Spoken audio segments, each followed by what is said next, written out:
here's the thing I love about God. God is interested in your problems. And I thank God for this story like Leona. I mean, what an amazing thing. God used those problems to get her into relationship with him. But can I tell you, God wants to bring you in and wants to use those problems to get you to him. But then God wants to turn you around into a service mentality rather than a serve us mentality. That's the next blank in your outline there. Good leadership will prepare you and equip you. Not just for serve us. Hey, what's in it for me? I got problems. I need help. God, rescue me. Serve us to a service mentality. There's nothing wrong with having problems and needing God to help you and needing help with your problems. But at some point in time, God wants to take you from that to a service mindset and a mentality. Jesus is hanging out with his disciples.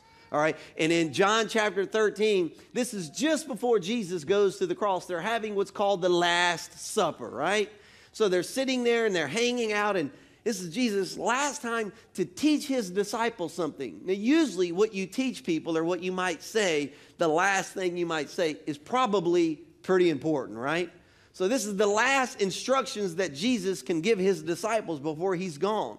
And he teaches them this very idea of service rather than serve us. Look in your notes with me. We're in John chapter 13 here. It was just before the Passover feast, and Jesus knew that the time had come for him to leave this world and to go to the Father.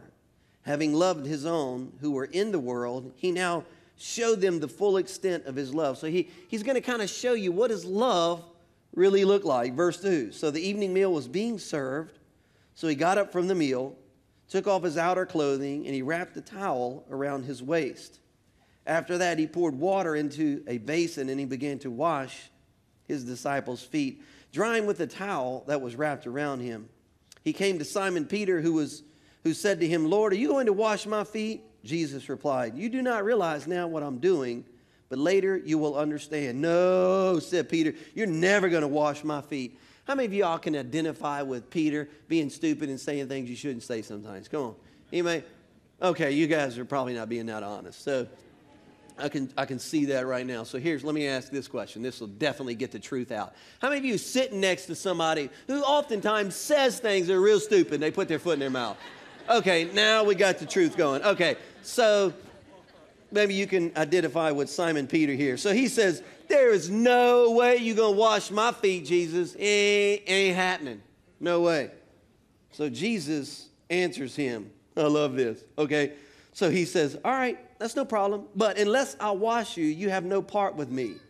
Then, Lord, Simon Peter said, not just my feet, but my hands and my head. Come on, wash everything. And so when Jesus finished washing their feet, he put on his clothes and he returned to his place. Do you understand what I have done for you? He asked them. You call me teacher and Lord, and rightfully so, for that is what I am.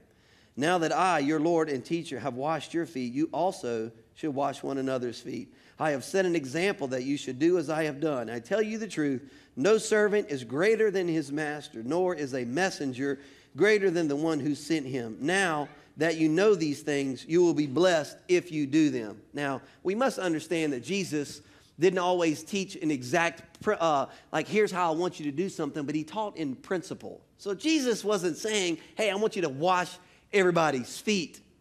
He's saying, I want you to serve other people. Aren't y'all glad we're not about to have a foot washing service right now? Because some of y'all have some stanky feet, you know what I'm saying? So Jesus wasn't saying that we need to necessarily, nothing wrong, and maybe God is telling you to wash other people's feet. The point is, he was saying, I'm going to take the role of a servant, because that was the servant's job in that day and age when they got ready to eat, was to wash the other one, to serve them, help them to get prepared to eat the meal. Jesus took off his robe. In essence, was a sign of his authority and who he was. He took that off, saying that it's not about titles and positions, it's about service. Jesus was a great leader. He's a great teacher. And so Jesus was teaching that it is not about serve us. But don't forget, I'm showing you an example that it is about service to other people. And we must remember that it's not about titles and positions. In fact, I want you to understand something that, in essence, really, that being a part of Bayside and serving and being a part of this church is not about serving Randy. It's not about serving the vision of Bayside Community Church. It's about service to God, and we use it to serve other people.